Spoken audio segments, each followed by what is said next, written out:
What's up and welcome back to the Metalhead Car Show. With what seems like forever ago, back in the day I was in a metal band. It was a blast, and whilst I did this, I got the privilege of doing small-scale touring. And when we did this, for the most part, we toured in a Ford Focus. And not a ZXW or a European spec wagon Focus, but a 2013 SC hatchback. We made it work, and the car eventually got nicknamed the TARDIS because there was always just a little bit more space on the inside. But honestly, if I had the money to do this in a van or a large SUV, I absolutely would have. So for everything I got to experience, here's my do's and don'ts when it comes to touring vehicles. Let's get right into it. The first don't I'm going to say is don't just buy a car that you like to lug gear around. I've seen, strangely, a couple drummers who will go buy something kind of cool or sporty and then complain and whine that they can't get their entire drum kit into a Dodge Challenger, or an Acura Integra at that. Now, they're not bad cars, but I have seen people actually do this, and I thought it was stupid then, and even now, it made no sense whatsoever. The next don't I'm going to need to say is cramming your tiny car to the roof with gear.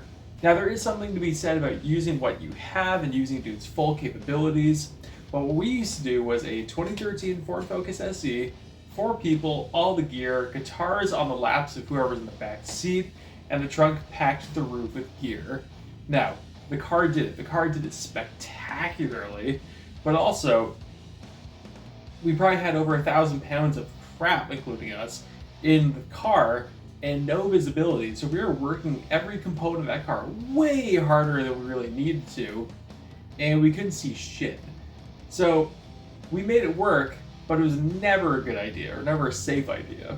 Now the next don't. This will be a weird one, I might contradict myself, because I have seen people do this and it can be done. But I'm going to say if you're getting into it and you're in a brand new band, you're just hitting the road, don't do this just yet. And that is buying an old school bus and converting it into the dream tour vehicle.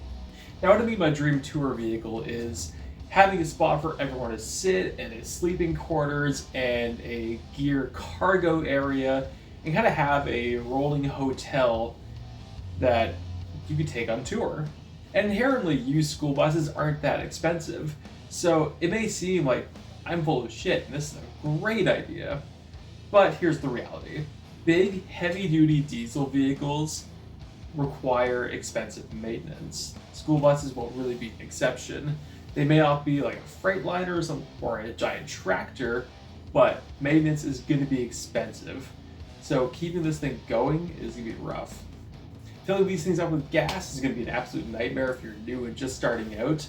And the idea of getting all the gear into your sleeping quarters and taking off the road is awesome, but go to like downtown Toronto, New York City, you pick, and parking that thing outside of the venue, it is going to suck. Might not be impossible, but it will not be easy or fun. Now the do's. What would I do in the regards of touring as a small band on a budget at this point? Well, before I quit from said band, we were planning on going on tour, and the idea was we were actually going to rent an RV and do the whole tour in that. Now when I say an RV, I don't mean a tour bus RV, I mean something small that has all the sleeping quarters, we can get all the gear in it, and we wouldn't be overloading it, but it would do everything we need to do in a pretty compact manner.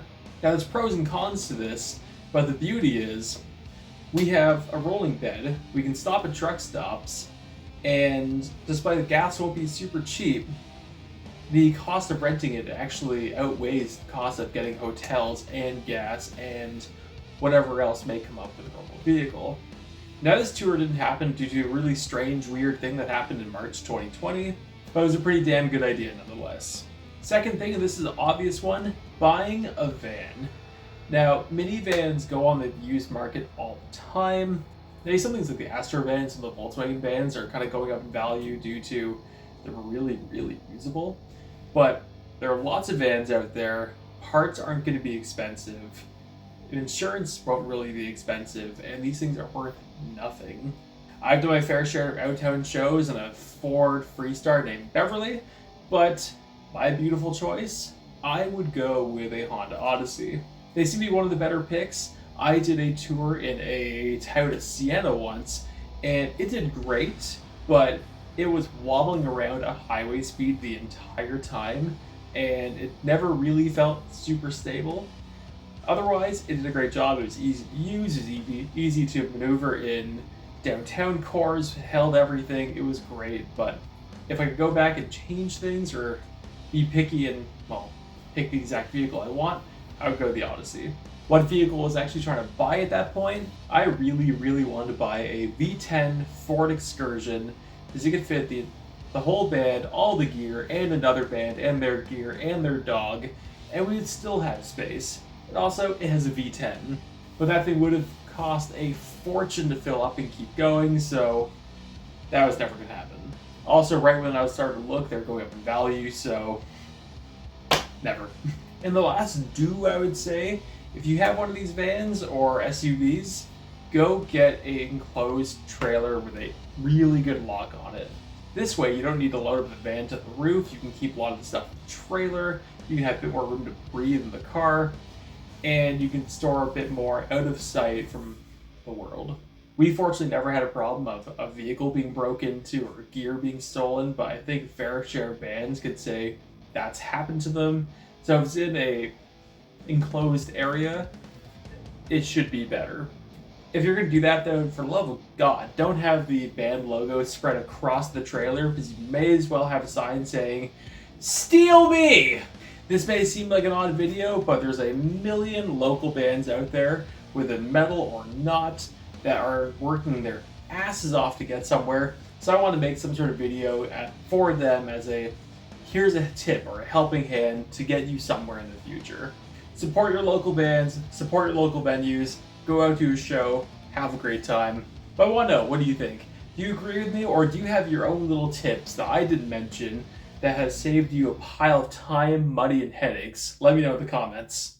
Thank you all so much for watching. Like, subscribe if you enjoyed what you've seen. I post on Tuesday, Friday, and Sunday, and I'll see you later.